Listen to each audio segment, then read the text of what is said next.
I'm honored to be with you. Nobody who will speak to you today is more indebted to the people of Madison County than I am. Several years ago, I came across the sweetest, prettiest, smartest, finest young woman in the whole universe and persuaded her eventually to leave Madison County and make her home with me in Wheatley County. Nancy grew up here, went to Jackson, Central Marion, went to Lambeth, and eventually moved up a little bit further north. But I am indebted to the people of Madison County for producing the world's finest woman and my sweet bride now 23 years. So I want to thank y'all, and I also want to thank y'all for what y'all do for children.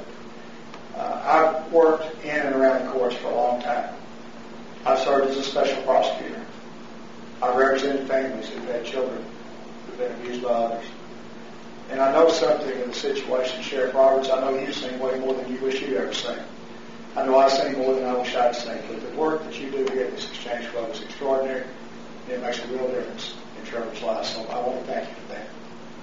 One of the questions that Kirk was nice enough to pose to us, and I'll just address one in 6 minutes, was what role does West Tennessee play in political importance in this country, and why? And the short answer to what role this area has played is simply this. It has been a large role, an important role, a strong role. And that's been because we've had people like Congressman Ed Jones and Congressman John Tanner, who were right on the two most important issues, I think, that you ought to look for in a member of Congress.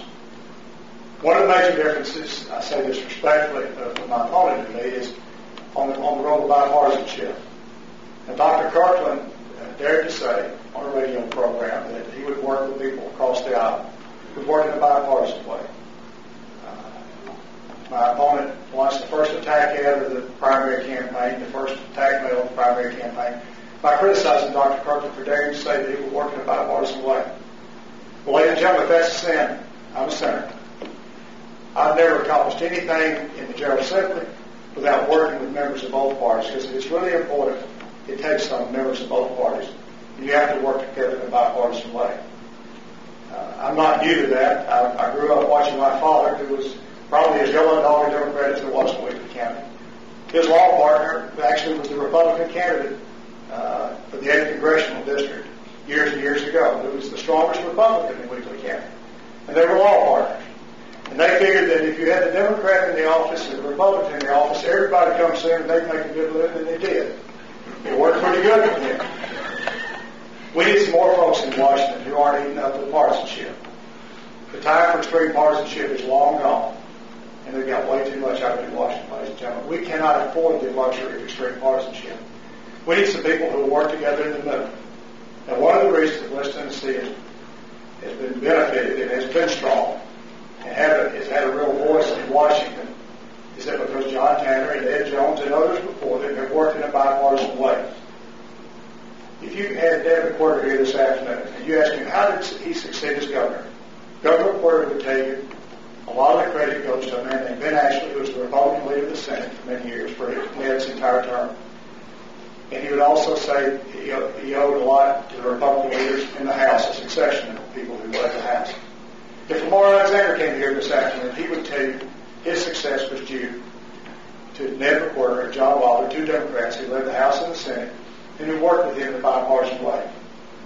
Now, elections are about differences and about disagreements, but when they're over, in Tennessee, for a long time, we've learned that you work together in a bipartisan way. And service, public service, is about working in a bipartisan way. Ladies and gentlemen, if you give me the opportunity to represent you, I will work in a bipartisan way. I'll work with anybody that will help the people of the 8th District. I don't have to agree with them on every issue. I don't have to agree with them on all the issues. Just when there's an issue that will help you, I'll be trying to work with anybody that will work with me to benefit you. Bipartisanship is in way too short a supply in Washington, D.C. right now. And the truth of it is, ladies and gentlemen, it's simply this. It doesn't matter if you're a Democrat or a Republican if you forget you're an American. I believe in patriotism over partisanship. As far as I can tell, that love commandment still applies, even no matter what your party is. Now, the other main issue is simply this. We've been represented by people, and one reason we've been strong is we've had people who were open and honest in their dealings. And I can't pose questions to my opponent. I respect that rule, Kirk, and I understand that. But you can ask questions. And you can ask questions when questions have been raised about our finances. I've disclosed my assets, my liabilities. And yesterday to the Jackson Sun, and today to you and to the rest of the world, I tell you, I'm opening my income tax returns for the last 4 years so that the media can inspect those and see my finances fully. I would invite you to ask my opponent, since there have been questions about a $250,000 loan that may be an illegal corporate contribution, will he disclose the records and let people look at those? Since a watchdog group in Washington has asked questions and says that not revealing certain assets could be a felony, will he reveal those records? Ladies and gentlemen, there are questions to be raised, there are questions to be asked, and I invite you, as the voters, to ask them. The people of the district deserve nothing less.